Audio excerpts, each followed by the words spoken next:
When you're lying in bed at night, do you ever randomly remember some relatively minor social missteps or poorly chosen words you did or said years earlier, and then beat yourself up over it, even though it really wasn't a big deal? If so, what happened? Part 2. I saw a cute girl and thought I'd ask her out. I just asked her if she wanna go out for a coffee with me. She said she was not interested. Instead of saying something clever to save my face, I blurted out, "Please." I'll rue that moment forever.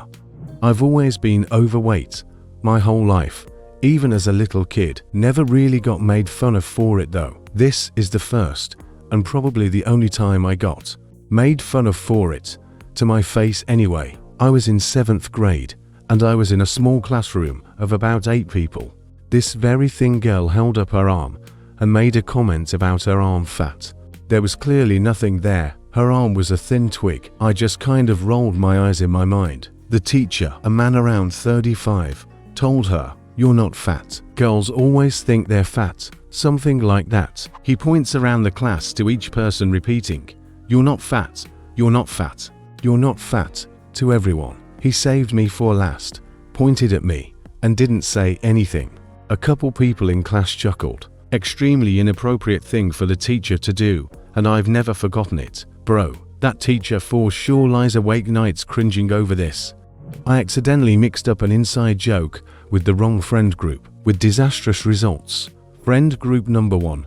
The joke was when someone calls and asks who's all there, we would add Daryl to the list of names.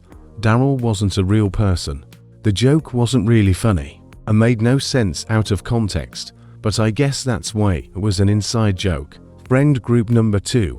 I was hanging out playing some drinking games with a bunch of people that I hadn't hung out with in a while. It was a kind of get together to remember a friend that they had who had recently died in a car accident.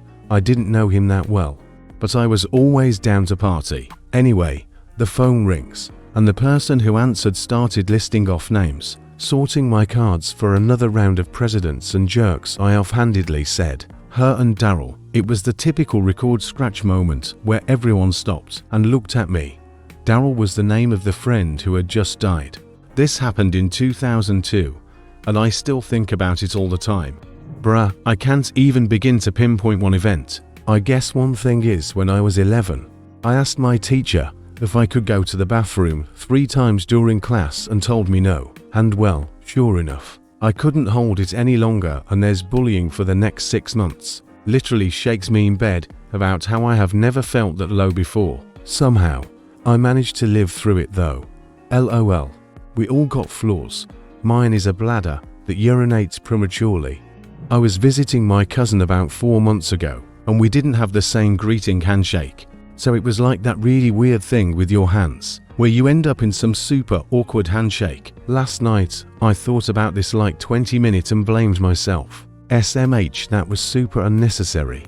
When I was in 5th grade, our teacher said a joke in front of the class, and everyone laughed, including myself. After the laughter died down, a girl looked up at me and said, "You have a really damn disgusting laugh, you." I became so self-conscious about laughter since that specific day, and after years, I have trouble actually laughing. My brain kinda made it a habit to just smile or slightly chuckle at something, even if it is really funny. Edit. The girl's last name, when translated from my native language to English, is Cock. Have a nice day.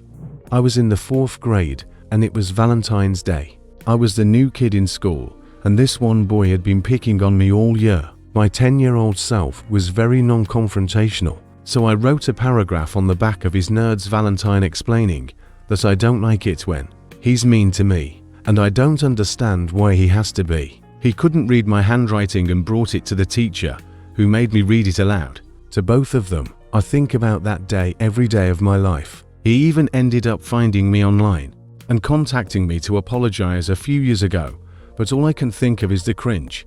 I was raised very religious, and my grandparents are very good people, but they occasionally make a comment about racial stereotypes. When I was in 2nd grade, I heard my grandpa say something about Indian people not driving well, and I didn't question it. Being the edgy kid I was, I wanted to sound cool or something and repeat it.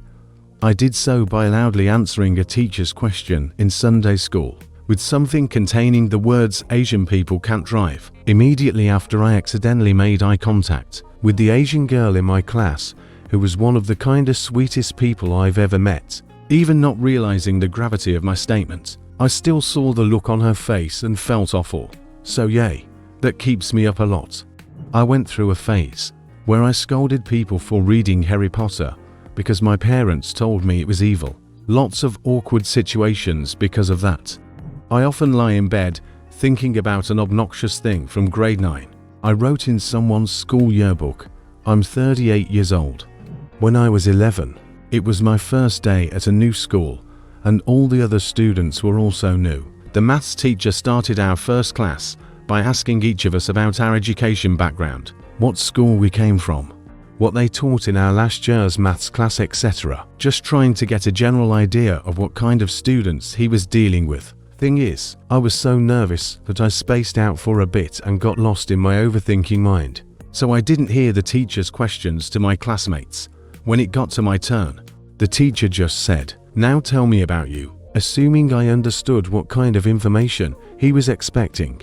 I just went straight into a monologue that started with, "So I was born in the south zone of the city, but my mom decided to move to our current neighborhood a few months after divorcing my dad," and went on and on, giving some very specific details about my short life. Everyone had a really confused look on their faces, and as soon as I realized the teacher was also completely lost, I stopped talking and went instantly red. The teacher then said, "That's all really great, but I was only interested in what happened last year, not the last 10, and everyone started laughing. Next day, nobody remembered it anymore, but 12 years later, it still comes to mind in pretty random moments. This happened back when I was 6th or 7th grade. Me and a couple of friends were browsing the neighborhood our school was in. After the school day was over, we happened on a bus stop with a couple of girls seemingly our age. We stopped and tried to chat them up, but their bus came soon after and they had to go. We see their bus stop at a traffic light not 20 meters away, and one of us says, "Let's run to the next stop." Nobody thought to ask them what, and off we were, sprinting madly behind the bus. Surprisingly enough, we somehow made it to the next stop just as the bus was arriving. Then the doors opened, the girls sat there giggling, and we did nothing, literally. I even remember it like the bus driver held the doors a bit longer, but I might as well be imagining it, as the memory is so old. We just sat there, trying to catch our breaths as my lungs burned, and then the doors closed and the bus went off to the next stop, and none of us said anything. We just walked it off, went on to the next foolish thing we would do. I don't know about any of the other guys, but this still haunts me as one of the cringiest moments of my life so far. 4th grade classroom. We were having a face-off between students on who could name the capital of whichever state our teacher named. I had been on a roll getting a few correct in a row. Then the teacher says Kentucky, with all of the enthusiasm and seriousness in the world. I screamed, "Frank fart." Everyone was dying laughing except for me. At the time, looking back, it cracks me up that I was so upset about it. In 8th grade I farted once, and a few minutes later, someone smelled it and asked who did it. They asked if it was me, and I just started crying. I used to be very sensitive, and so I thought they were accusing me, and felt really bad, so I cried. It's partially because of that I am now much less emotional, and tend to keep my emotions bottled up. A couple of years ago was at the drive-up window at my bank. When the transaction was finished, I started to raise my hand to wave goodbye to the teller, but instead of waving, I started to flip him off. It happened completely subconsciously. I don't think I was able to stop it in time, because he had a shocked look on his face. I eventually apologized, but I still feel horrible shame over it. Every time I see him, the shame comes back, plus now I have a crush on him. I was 8 and I was at church in the kids service, and they always picked a kid to participate, and they'd usually get a prize after. That day they chose by asking us why we should get to go up, and I literally said, "My aunt works here, so I deserve it." I was an entitled little brat. Every time I remember it, I die a little inside. Between sophomore and junior year in high school, I went on a summer study program. I was an awkward teen who wasn't but I thought at the time was the only awkward one of the bunch. There was a competition. I wanted to sing in it. I can't sing. I chose a song to sing that was a classic, but the version they put on was a remix. I couldn't keep the timing or anything, so on stage I made a signal to cut the music and walked off stage, after performing poorly in the middle of the song. Share your embarrassing memories that still make you cringe in the comments. Thanks for watching, and watch the first part of this video, and don't forget to subscribe.